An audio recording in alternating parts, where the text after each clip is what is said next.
Dear student, question number 10 को ध्यान से देखिए। एक्सरसाइज 3.3 क्लास 8 इंपॉर्टेंट क्वेश्चन है। सुनिए ध्यान से, क्या कहता है question. Explain how this figure is a trapezium which is its two side are parallel. हमें ये बताना है कि जो ये फिगर है ये ट्रेपेजियम की है ठीक है। हमें ये बताना है कि जो ये फिगर है ये ट्रेपेजियम की है और इसमें टू साइड पैरेलल हमें प्रूव करनी है। देखिए which is its two side are parallel, यानी इन दो साइड को आपको पैरेलल प्रूव करना है और बताना है कि ये फिगर ट्रेपेजियम की है और कैसे है, हाउ मतलब कैसे है, और फिर इसकी ये टू साइड आपको पैरेलल प्रूव करना है। ठीक है, क्वेश्चन समझ गए हैं, एक बार दोबारा सुनिए। देखिए, explain how this figure is a trapezium which its two side are parallel, यानी क्वेश्चन ये कहता है कि बताइए कि क्या ये एक ट्रेपेजियम है। बताइए कि क्या ये ट्रेपेजियम है। अगर ये ट्रेपेजियम है तो इसकी टू साइड आपको पैरेलल प्रूव करनी है। ठीक है, कि which is its two side are parallel, ये टू साइड आपको क्या करना है, पैरेलल प्रूव करना है। ठीक है, तो देखिए कैसे करेंगे पैरेलल इसको प्रूव। तो सबसे पहले ध्यान दीजिएगा, यहां आप सॉल्यूशन लिख ले और यहां आप ये लिख सकते हैं सीधा टू प्रूव। ठीक है, टू प्रो में आपको क्या प्रूव करना है कि K L M N is a trapezium, is a trapezium, trapezium की शेप इसको प्रूव करना है आपको। तो इसको प्रूव करने के लिए साथ ही आपको ये प्रूव करना है ट्रेपेजियम कब होगा, ये जब ये साइड इसके पैरेलल हो जाएगी। प्रॉपर्टी आपने पढ़ रखी है, ट्रेपेजियम की प्रॉपर्टी आपने पढ़ रखी है। देखिए, अगर ये फिगर ट्रेपेजियम है तो इसमें होता क्या है, बेसिकली जो अपोजिट साइड का पेयर होता है वो आपस में पैरेलल होता है। क्या होता है, पैरेलल होता है। तो आपको प्रूव करना है कि के एल एम एन क्या है, ट्रेपेजियम है, यानी के एल साइड एम एन के पैरेलल होगी। ऐसा आपको प्रूव करके दिखाना है क्वेश्चन में। ठीक है, तो देखिए कैसे करेंगे, समझिए ध्यान से। सबसे पहले आपने लिख लिया टू प्रूव, मतलब हमें प्रूव करना है कि जो एल एन या फिर के एल बोल लो आप, के एल साइड पैरेलल होगी एन एम की। ऐसे आपको प्रूव करके दिखाना है। ठीक है, तो यहां से सॉल्यूशन स्टार्ट होता है। अब ध्यान से देखिए, सुनिए पहले। अभी हम ये मान के चल रहे हैं, देखिए आपको एक बात मालूम है कि अगर ये लाइन पैरेलल है, ठीक है, अगर ये लाइन पैरेलल है, सपोज ऐसे ये लाइन पैरेलल है और ये लाइन ट्रांसवर्सल है। अगर ये लाइन पैरेलल है तो ये एंगल और ये एंगल, इनका सम कितना होता है, 180। रीजन क्या रहता है, सम ऑफ को इंटीरियर एंगल। अगर मैं ऐसे बोल दूं कि ये एंगल, मान लीजिए ये एंगल यहाँ पर, अभी ये एंगल इनका सम 180 मतलब मुझे नहीं दे रखा है, यहाँ पर खाली ये दे दिया है कि ये 80 है और ये 100 है। और आपको बताना है कि ये जो लाइन होंगी वो आपस में कैसे होंगी। तो देखिए, अगर मैं इनको ऐड करता हूँ तो कितना आएगा, 180 आएगा। अगर को इंटीरियर एंगल का सम 180 मिल रहा है, इसका मतलब ये लाइन आपस में पैरेलल हो जाएगी। उल्टा भी प्रूव कर सकते हैं आप। ठीक है, अगर इस एंगल और इस एंगल का सम यदि 180 मिल रहा है तो हम बोल सकते हैं कि ये लाइन और ये लाइन आपस में पैरेलल रही होगी। ठीक है, अगर नहीं मिल रहा है तो मतलब ये लाइन आपस में पैरेलल नहीं रही होगी। ठीक है, तो पैरेलल प्रूव करने के लिए आपको प्रूव करना पड़ेगा इस एंगल और इस एंगल का सम 180। जैसे ही इसका और इसका सम 180 हो जाएगा तो हम कह सकते हैं कि ये साइड और ये साइड आपस में पैरेलल होगी।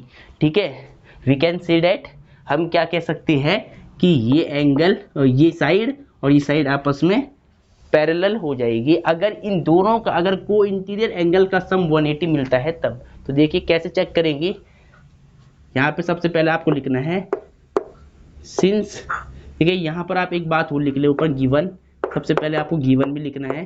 गिवन में क्या लिखना है, एंगल एम कितना गिवन है, 100 डिग्री, और एंगल एल कितना गिवन है, 80 डिग्री। उसके बाद टू प्रूफ। ठीक है, अब देखिए, सिंस आपको गिवन है कि एंगल एम 100 है, एंगल एन 80 है, तो आप क्या कर लो, सबसे पहले इन को इंटीरियर एंगल का सम निकाल के चेक कर लो एक बार। अगर इनका सम 180 मिलता है तो इसका मतलब ये लाइन आपस में पैरेलल रही होगी। अगर लाइन आपस में पैरेलल होती तो हम बोलते कि इसका सम 180 होगा। अगर इसका सम 180 हो रहा तो मतलब लाइन आपस में पैरेलल रही होगी। ठीक है, तो यहाँ पर आपको यही बात लिखनी है इसके बाद कि since angle M plus angle L को आप प्लस करके देख लो पहले एक बार, angle M plus angle L.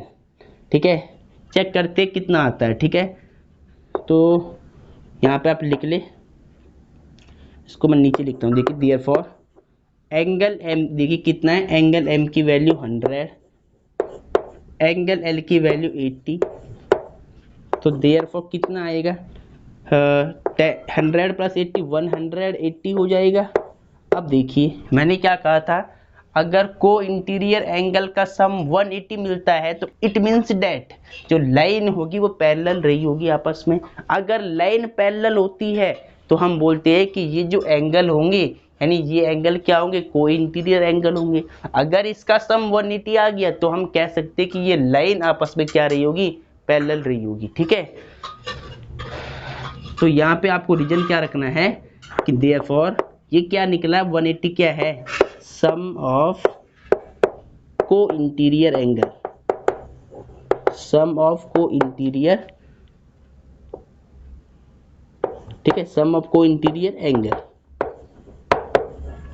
180 क्या निकला है, सम ऑफ को इंटीरियर एंगल। हमने प्रूव कर दिया है इस एंगल और इस एंगल का सम 180 आ रहा है। इसका मतलब ये दोनों एंगल कैसे होंगे, को इंटीरियर एंगल होंगे। लिख सकते हैं angle M and angle L are co-interior angles.